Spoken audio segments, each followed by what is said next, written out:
নমস্কার। নানা গল্পের মেলায় আজ পাঠ করে শোনাব সুবোধ ঘোষের লেখা বহুরূপী। হরিদার কাছে আমরাই গল্প করে বললাম, শুনেছেন হরিদা, কি কাণ্ড হয়েছে? উনানের মুখে ফু দিয়ে আর অনেক ধোঁয়া উড়িয়ে নিয়ে হরিদা এইবার আমাদের কথার জবাব দিলেন, না, কিছুই শুনিনি। জগদীশবাবু যে কি কাণ্ড করেছেন শোনেননি হরিদা? হরিদা, না রে ভাই, বড় মানুষের কাণ্ডের খবর আমি কেমন করে শুনব? আমাকে বলবেই বা কে? 7 দিন হলো এক সন্ন্যাসী এসে জগদীশবাবুর বাড়িতে ছিলেন। খুব উঁচু দরের সন্ন্যাসী, হিমালয়ের গুহাতে থাকেন। সারা বছরে শুধু একটি হরিতকি খান, এছাড়া আর কিছুই খান না। সন্ন্যাসীর বয়সও 1000 বছরের বেশি বলে অনেকেই মনে করেন। হরিদা, সন্ন্যাসী কি এখনো আছেন? না, চলে গিয়েছেন। আক্ষেপ করেন হরিদা, থাকলে একবার গিয়ে পায়ের ধুলো নিতাম। তা পেতেন না হরিদা, সে ভয়ানক দুর্লভ জিনিস। শুধু ওই একা জগদীশবাবু ছাড়া আর কাউকে পায়ের ধুলো নিতে দেননি সন্ন্যাসী। হরিদা, কেন? জগদীশবাবু একজোড়া কাঠের খড়মে সোনার বোল লাগিয়ে সন্ন্যাসীর পায়ের কাছে ধরলেন। তখন বাধ্য হয়ে সন্ন্যাসী পায়ে গিয়ে দিলেন। নতুন খড়ম পড়লেন, আর সেই ফাঁকে জগদীশবাবু পায়ের ধুলো নিয়েছিলেন। হরিদা, বাহ, এ তো বেশ মজার ব্যাপার। হ্যাঁ, তাছাড়া সন্ন্যাসীকে বিদায় দেবার সময় জগদীশবাবু 100 টাকার একটা নোট জোর করে সন্ন্যাসীর ঝোলার ভেতরে ফেলে দিলেন। সন্ন্যাসী হাসলেন আর চলে গেলেন। গল্প শুনে খুব গম্ভীর হয়ে গেলেন হরিদা। অনেকক্ষণ চুপ করে রইলেন। আমরা কি বলছি বা না বলছি সেদিকে হরিদার যেন কান নেই। হরিদার উনানের আগুন তখন বেশ গনগনে হয়ে চলছে। আমাদের চায়ের জন্য 1 হাঁড়ি ফুটন্ত জল নামিয়ে দিয়েই হরিদা তার ভাতের হাঁড়িটাকে উনানে চড়ালেন। শহরের সবচেয়ে সরু এই গলিটার ভিতরে এই ছোট্ট ঘরটাই হরিদার জীবনের ঘর, আর আমাদের 4 জনের সকাল সন্ধ্যার আড্ডার ঘর। চা, চিনি আর দুধ আমরাই নিয়ে আসি। হরিদা শুধু তার উনানের আগুনের আঁচে জল ফুটিয়ে দেন। খুবই গরিব মানুষ হরিদা, কিন্তু কাজ করতে হরিদার প্রাণের মধ্যেই যেন একটা বাধা আছে। ইচ্ছে করলে কোনো অফিসের কাজ কিংবা কোনো দোকানের বিক্রিওয়ালার কাজ পেয়ে যেতে পারেন হরিদা, কিন্তু ওই ধরনের কাজ হরিদার জীবনের পছন্দই নয়। একেবারে ঘড়ির কাঁটার সামনে সময় বেঁধে দিয়ে আর নিয়ম করে নিয়ে রোজই একটা চাকরির কাজ করে যাওয়া হরিদার পক্ষে সম্ভব নয়।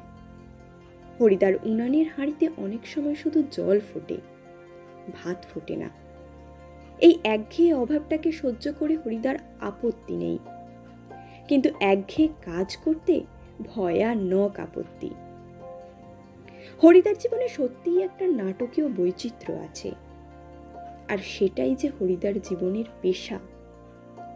হরিদা মাঝে মাঝে বহুরূপী সেজে যেটুকু রোজগার করেন তাতেই তার ভাতের হাঁড়ির দাবি মিটিয়ে দিতে চেষ্টা করেন। মাঝে মাঝে সত্যিই উপোস করেন হরিদা। তারপর একদিন হঠাৎ আবার এক সকালে কিংবা সন্ধ্যায় বিচিত্র ছদ্মবেশে অপরূপ হয়ে পথে বের হয়ে পড়েন। কেউ চিনতে পারে না। যারা চিনতে পারে 1 আনা 2 আনা বকশিশ দেয়। যারা চিনতে পারে না তারা হয় কিছুই দেয় না, কিংবা বিরক্ত হয়ে 2-1 পয়সা দিয়ে দেয়। একদিন চকের বাস স্ট্যান্ডের কাছে ঠিক দুপুরবেলাতে একটা আতঙ্কের হল্লা বেজে উঠেছিল। একটা উন্মাদ পাগল, তার মুখ থেকে লালা ঝরে পড়ছে, চোখ দুটো কটকটে লাল। তার কোমরে একটা ছেঁড়া কম্বল জড়ানো, গলায় টিনের কৌটার একটা মালা। পাগলটা একটা থানিট হাতে তুলে নিয়ে বাসের উপরে বসা যাত্রীদের দিকে তেড়ে যাচ্ছে। চেঁচিয়ে উঠছে যাত্রীরা, দুটো একটা পয়সা ফেলেও দিচ্ছে। একটু পরেই বাসের ড্রাইভার কাশীনাথ ধমক দেয়, খুব হয়েছে হরি, এইবার সরে পড়ো, অন্যদিকে যাও। হ্যাঁ, এটা কি একটা বহুরূপী? বাসের যাত্রীরা কেউ হাসে, কেউ বা বেশ বিরক্ত হয়, কেউ আবার বেশ বিস্মিত। সত্যি খুব চমৎকার পাগল সাজতে পেরেছে তো লোকটা। হরিদার জীবন এইরকম বহু রূপের খেলা দেখিয়েই একরকম চলে যাচ্ছে। এই শহরের জীবনে মাঝে মাঝে বেশ চমৎকার ঘটনা সৃষ্টি করেন বহুরূপী হরিদা। সন্ধ্যার আলো সবেমাত্র জ্বলেছে, দোকানে দোকানে লোকজনের ব্যস্ততা আর মুখরতাও জমে উঠেছে। হঠাৎ পথের উপর দিয়ে ঘুঙুরের মিষ্টি শব্দ রুমঝুম করে বেজে বেজে চলে যেতে থাকে। এক রূপসী বাইজি প্রায় নাচতে নাচতে চলে যাচ্ছে। শহরে যারা নতুন এসেছে তারা দুই চোখ বড় করে তাকিয়ে থাকে, কিন্তু দোকানদার হেসে ফেলে। হরির কাণ্ড! এটা একটা বহুরূপী নাকি? কারো কারো মুগ্ধ চোখের মোহভঙ্গ হয়, আর যেন বেশ একটু হতাশ স্বরে প্রশ্ন করে ওঠে। বাইজির ছদ্মবেশে সেদিন হরিদার রোজগার মন্দ হয়নি। মোট 8 টাকা 10 আনা পেয়েছিলেন। আমরাও দেখেছিলাম এক একটা দোকানের সামনে গিয়ে দাঁড়াচ্ছে সেই রূপসী বাইজি, মুচকি হেসে আর চোখ টিপে একটা ফুরসাজি এগিয়ে দিচ্ছে। দোকানদারও হেসে ফেলে আর একটা সিকি তুলে নিয়ে বাইজির হাতের ফুরসাজির উপর ফেলে দেয়। কোনোদিন বাউল, কোনোদিন কাপালিক, কখনো বোঁচকা কাঁধে বুড়ো কাবুলিওয়ালা, কখনো হ্যাট কোট প্যান্টুলুন পরা ফিরিঙ্গি কেরামিন সাহেব। একবার পুলিশ সেজে দয়ালবাবুর লিচু বাগানের ভিতরে দাঁড়িয়েছিলেন হরিদা। স্কুলের 4টে ছেলেকে ধরেছিলেন। ভয়ে কেঁদে ফেলেছিল ছেলেগুলো, আর স্কুলের মাস্টার এসে সেই নকল পুলিশের কাছে ক্ষমা চেয়েছিলেন, এবারের মতো মাফ করে দিন ওদের। কিন্তু 8 আনা ঘুষ নিয়ে তারপর মাস্টারের অনুরোধ রক্ষা করেছিলেন সেই নকল পুলিশ হরিদা। পরদিন অবশ্য স্কুলের মাস্টারমশাইয়ের জানতে বাকি থাকেনি কাকে তিনি 8 আনা ঘুষ দিয়েছেন। কিন্তু মাস্টারমশাই একটুও রাগ করেননি, বরং একটু তারিফই করলেন। বা সত্যি খুব চমৎকার পুলিশ সেজেছিল হরি। আজ এখন কিন্তু আমরা ঠিক বুঝতে পারছি না হরিদা এত গম্ভীর হয়ে কি ভাবছেন। সন্ন্যাসীর গল্পটা শুনে কি হরিদার মাথার মধ্যে নতুন কোনো মতলব ছটফট করে উঠেছে? ঠিকই, আমাদের সন্দেহ মিথ্যে নয়। হরিদা বললেন, আজ তোমাদের একটা জবর খেলা দেখাবো। আমাদের দেখিয়ে আপনার লাভ কি হরিদা? আমাদের কাছ থেকে একটা সিগারেটের চেয়ে বেশি কিছু তো পাবেন না। হরিদা, না, ঠিক তোমাদের দেখাবো না, আমি বলছি তোমরা সেখানে থেকো, তাহলে দেখতে পাবে। কোথায়? হরিদা, আজ সন্ধ্যায় জগদীশ বাবুর বাড়িতে। হঠাৎ জগদীশ বাবুর বাড়িতে খেলা দেখাবার জন্য আপনার এত উৎসাহ জেগে উঠল কেন? হরিদা হাসেন। মোটা মতন কিছু আদায় করে নেব। বুঝতেই তো পারছো, পুরো দিনটার রূপ ধরে ঘুরে বেরিয়েও 2-3 টাকার বেশি হয় না। একবার বাইজি সেজে অবশ্যি কিছু টাকা বেশি পাওয়া গিয়েছিল, কিন্তু ওতেই বা কি হবে? ঠিকই বলেছেন হরিদা। সপ্তাহে বড়জোর একটা দিন বহুরূপী সেজে পথে বের হন হরিদা, কিন্তু তাতে 7 দিনের পেট চলবার মতো রোজগার হয় না। হরিদা বলেন, না, এবার আর কাঙালের মতো হাত পেতে বকশিস নেওয়া নয়, এবার মারিত গন্ডার লুটিত ভাণ্ডার। একবারেই যা ঝেলে নেব তাতে আমার সারা বছর চলে যাবে। কিন্তু সে কি করে সম্ভব?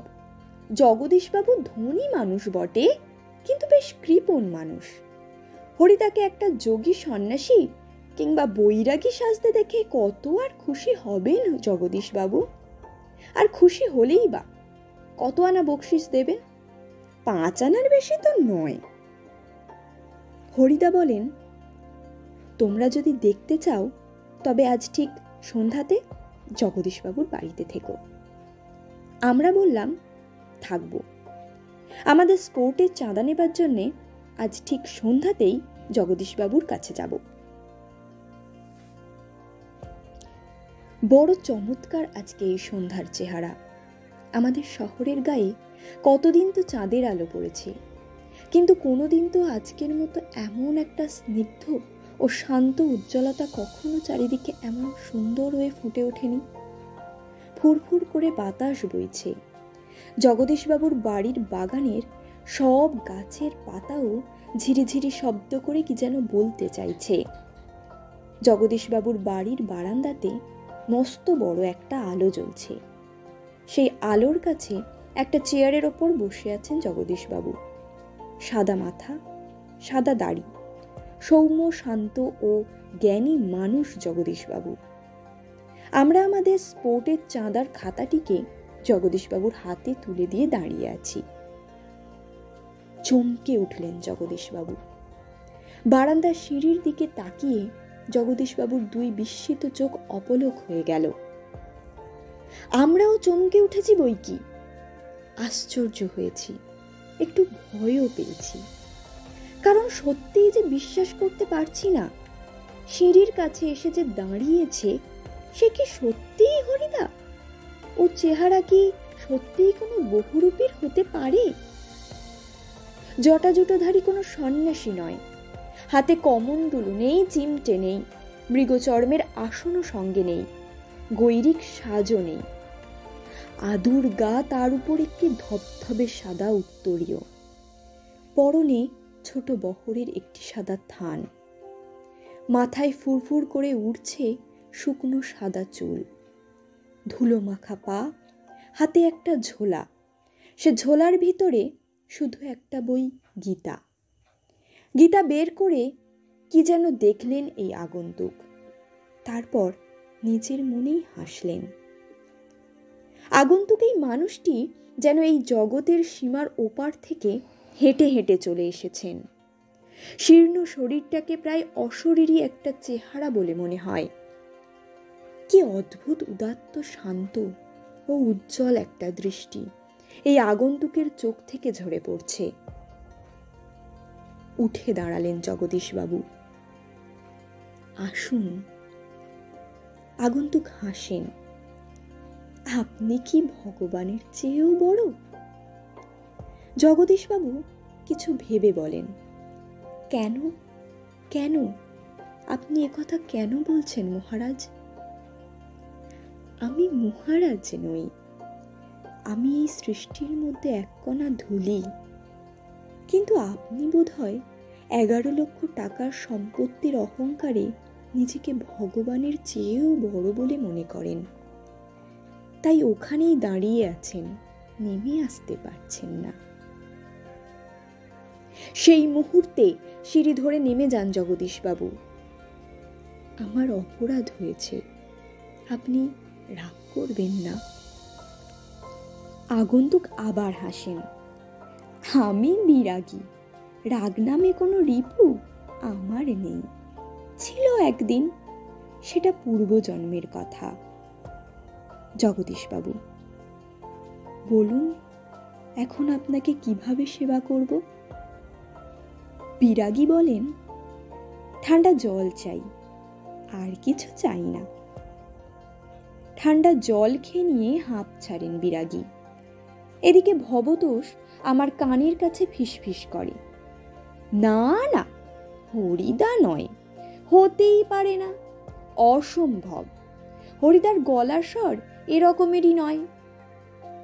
বিরাগী বলেন, পরম সুখ কাকে বলে জানেন? সব সুখের বন্ধন থেকে মুক্ত হয়ে যাওয়া। ভবতোষের কানের কাছে মুখ এগিয়ে দিয়ে অনাদি বলে, শুনছ তো, এসব ভাষা কি হরিদার মুখের ভাষা হতে পারে? জগদীশবাবু ততক্ষণে সিঁড়ির উপরে বসে পড়েছেন। বোধহয় বিরাগীর পা স্পর্শ করবার জন্যে তার হাত দুটো ছটফট করতে শুরু করেছে।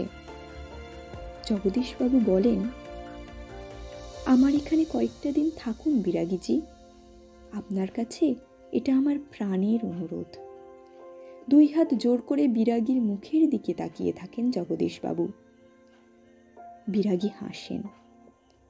বাইরে খোলা আকাশ থাকতে আর ধরিত্রীর মাটিতে স্থান থাকতে আমি এক বিষয়ীর দালান বাড়ির ঘরে থাকবো কেন বলতে পারেন? বিরাগীজি, জগদীশবাবুর গলার স্বরের আবেদন করুণ হয়ে ছলছল করে। বিরাগী বলেন, না, আপনার এখানে জল খেয়েছি, এই যথেষ্ট।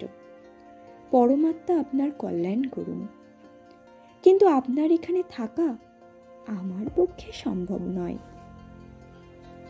জগদীশবাবু, তবে অন্তত একটু কিছু আজ্ঞা করুন, যদি আপনাকে কোনো। বিরাগী, না না, আমি যার কাছে পড়ে আছি তিনি আপনার চেয়ে কিছু কম নয়, কাজেই আপনার কাছে আমার তো কিছু চাইবার দরকার হয় না। জগদীশবাবু, তবে কিছু উপদেশ শুনিয়ে যান বিরাগীজি, নইলে আমি শান্তি পাব না। বিরাগী, ধন জন যৌবন কিছুই নয় জগদীশবাবু, ওসব হলো সুন্দর সুন্দর এক একটি বঞ্চনা। মন প্রাণীর সব আকাঙ্ক্ষা নিয়ে শুধু সেই একজনের আপন হতে চেষ্টা করুন, যাকে পেলে এই সৃষ্টির সব ঐশ্বর্য পাওয়া হয়ে যায়। আচ্ছা, আমি চলি। জগদীশবাবু বলেন, আপনি একটা মিনিট থাকুন বিরাগীজি। সিঁড়ির উপরে অচঞ্চল হয়ে একটা মিনিট দাঁড়িয়ে রইলেন বিরাগী। আজকের চাঁদের আলোর চেয়েও স্নিগ্ধ হয়ে এক জ্যোৎস্না যেন বিরাগীর চোখ থেকে ঝরে পড়ছে। ভবতোষ ফিসফিস করে, না না, ওই চোখ কি হরিদার চোখ হতে পারে? অসম্ভব। জগদীশবাবুর হাতে একটা থলি, থলির ভিতরে নোটের তাড়া। বিরাগীর পায়ের কাছে থলিটাকে রেখে দিয়ে ব্যাকুল স্বরে প্রার্থনা করেন জগদীশবাবু, এই প্রণামী, এই সামান্য 101 টাকা গ্রহণ করে আমাকে শান্তি দান করুন বিরাগীজি। আপনার তীর্থ ভ্রমণের জন্য এই টাকা আমি দিলাম। বিরাগী হাসেন, আমার বুকের ভিতরেই যে সব তীর্থ, ভ্রমণ করে দেখবার তো কোনো দরকার হয় না। জগদীশবাবু, আমার অনুরোধ বিরাগীজি। বিরাগী বলেন, আমি যেমন অনায়াসে ধুলো মারিয়ে চলে যেতে পারি, তেমনি অনায়াসে সোনাও মারিয়ে চলে যেতে পারি। বলতে বলতে সিঁড়ি থেকে নেমে গেলেন বিরাগী। 101 টাকার থলিটা সিঁড়ির উপরেই পড়ে রইল, সেদিকে ভুলেও একবার তাকালেন না বিরাগী। কি করছেন হরিদা? কি হলো? কই, আজ যে বলেছিলেন জবর খেলা দেখাবেন, সে কথা কি ভুলেই গেলেন? আজকে সন্ধ্যাটা ঘরে বসেই কাটিয়ে দিলেন কেন? বলতে বলতে আমরা সবাই হরিদার ঘরের ভিতরে ঢুকলাম। হরিদার উনানের আগুন তখন বেশ গনগনে হয়ে জ্বলছে। উনানের উপর হাঁড়িতে চাল ফুটছে, আর একটা বিড়ি ধরিয়ে নিয়ে হরিদা চুপ করে বসে আছেন। আমাদের দেখতে পেয়েই লজ্জিতভাবে হাসলেন। কি আশ্চর্য! চমকে ওঠে ভবতোষ। হরিদা, আপনি তাহলে সত্যিই বের হয়েছিলেন? আপনিই বিরাগী? হরিদা হাসেন, হ্যাঁ রে ভাই, ওই তো সেই সাদা উত্তরীয়টা পড়ে রয়েছে মাদুরের ওপর, আর সেই ঝোলাটা, আর সেই গীতা। অনাদি বলে, এটা কি কাণ্ড করলেন হরিদা? জগদীশবাবু তো অত টাকা সাধলেন, অথচ আপনি একেবারে খাঁটি সন্ন্যাসীর মতো সব তুচ্ছ করে সরে পড়লেন। হরিদা, কি করব বল, ইচ্ছেই হলো না। শত হোক। ভবতোষ, কি? হরিদা, শত হোক, একজন বিরাগী সন্ন্যাসী হয়ে টাকা ফাঁকা কি করে স্পর্শ করি বল? তাতে যে আমার ঢং নষ্ট হয়ে যায়। কি অদ্ভুত কথা বললেন হরিদা। হরিদার এ কথার সঙ্গে তর্ক চলে না। আর বুঝতে অসুবিধে নেই, হরিদার জীবনের ভাতের হাঁড়ি মাঝে মাঝে শুধু জল ফুটিয়েই সারা হবে। অদৃষ্ট কখনো হরিদার এই ভুল ক্ষমা করবে না। অনাদি বলে, কিন্তু আপনি কি জগদীশবাবুর কাছে গিয়ে আর কখনো? চেঁচিয়ে হেসে ওঠেন হরিদা। যাবই তো, না গিয়ে উপায় কি? গিয়ে অন্তত বকশিসটা তো দাবি করতে হবে। বকশিস? চেঁচিয়ে ওঠে ভবতোষ। সেটা তো বড় জোর 8 আনা কিংবা 10 আনা। হরিদা বিড়ি মুখে দিয়ে লজ্জিতভাবে হাসেন। কি আর করা যাবে বল, খাঁটি মানুষ তো নয়। এই বহুরূপীর জীবন এর বেশি কি আশা করতে পারে? ধন্যবাদ।